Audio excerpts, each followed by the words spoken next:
Chapter 3. A mystery! Charles looked from Becky to the puppy. Hey, you're right! The puppy had calmed down a little. Now he was sitting alertly in the corner of the stall, watching Charles and Becky with intelligent eyes. One ear stood up, another fell half a way over. He was a real cutie. Well, we know your name is Flash, said Becky, and we know you're a boy. Hello, Flash, Charles said. Flash held out a paw. It was good to hear his name. Maybe these children weren't exactly strangers after all, and maybe he could trust them. Down the other end of the barn, Buddy started to whine. Wow! Wow! He did not like being separated from Charles. "Aw, it's okay, pal," Charles called. "I'll be there soon." He turned to Becky. "What should we do?" he asked for a minute. Becky thought for a minute. "Let's not tell anyone else yet. Let's keep them in here and see if we can solve the mystery of who those people were and why they brought them here." Charles liked that idea. It was the exact idea his friend Sammy would come up at home. "Cool," he said. "We'll have to bring him something to eat. We only brought enough puppy food for Buddy, so we'll have to give him people food until we can snatch some more dog chow up." He paused. "Should we get a blanket too? But how will we get all that stuff without anybody noticing?" Becky laughed. "I bet our dads are both snoozing, one on each couch." Stephanie and Lizzie are probably in the den watching a video, and our moms are sitting by the fire yakking and drinking beer. Charles nodded. "You're probably right. The bean is probably asleep on my mom's lap. That's how Thanksgiving usually ends. I bet they'll hardly even notice that when I'm gone." "Just to be safe," Becky said, "how about I go in and distract them while I find some food in the kitchen? Then we can meet up again out here." Okay, Charles agreed. He didn't have a clue about how he would distract everyone, but Becky seemed sure of herself that she figured out it must be a good plan. Maybe later he could tell his latest knock-knock joke. That would be perfect. Mom and Dad at least only heard it 4 times on the farm. "We will be back soon," Charles told Flash. The dog still wasn't ready to be petted, but he seemed to understand that Charles and Becky were gonna help him. He sighed softly as he curled up in the hay. Buddy was so happy to see Charles that he twirled around 3 times as Charles unhooked his leash from the tractor. He licked Charles' hand and made joyful snuffling noises. "Aw, good boy, Buddy," Charles said. "Good boy." When they got inside the house, Becky and Charles split up. Charles headed for the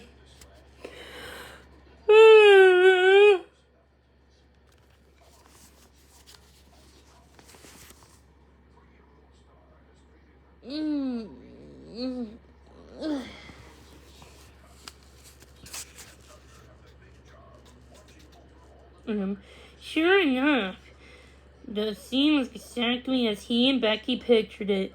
Dad was snoring softly on the blue couch, and Uncle Stephen was on the flowered one. Lizzie and Stephanie were in the den watching some goopy love movie. Buddy ran up and jumped on Lizzie's lap when Charles peeked in the door. Mom and Aunt Abigail were sitting by the fire, talking quietly. The only surprise that the beam was resting on Aunt Abigail's lap instead of Mom. Nobody really seemed to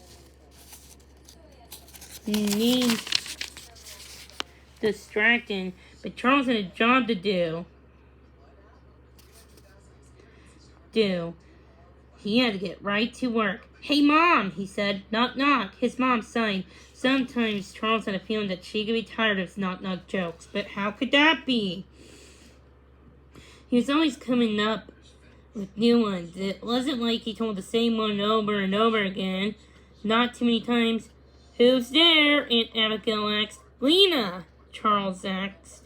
"Lena who?" Abigail asked gamely. Lean a little closer and I'll tell you. Charles waited for her to laugh. Instead, Abigail sat straight up and towards the kitchen. What's the kitchen? What's that noise? She asked. Charles heard a clatter. Becky must have knocked something over. Charles called, that's Becky, he said quietly. She said she was gonna grab something to eat. He wasn't lying. Becky was getting herself something to eat. It wasn't for herself, but he left that part out. Well, how can she be hungry? Mom said, rubbing her belly with a little groan. I'm still a bit stuffed. Charles shrugged. Well, anyway, maybe I'll go find her, he said. By now, he wanted to get out of the room. This job of distracting people made him nervous. Besides, he had to make sure to get to the barn to see if Flash was okay. Oh, by the way, he added casually, looking at Aunt Abigail. Do you know somebody named Murray? Murray? Abigail rubbed her chin, thinking. Do you mean that bald guy who delivers bread to the store?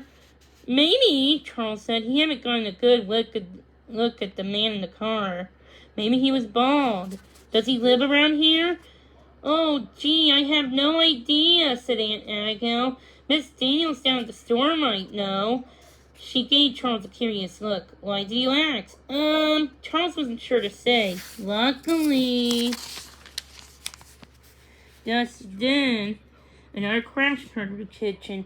No reason to worry, really, Charles said, backing out of the room. I'll just go help Becky. See ya. That was close. Charles sighed as he came to the kitchen. Don't you ever ask me to do that again. Becky's arms were loaded up with a blanket, a metal bowl, and a gallon jug of water, a container full of plastic turkey. I think we're all set, she said.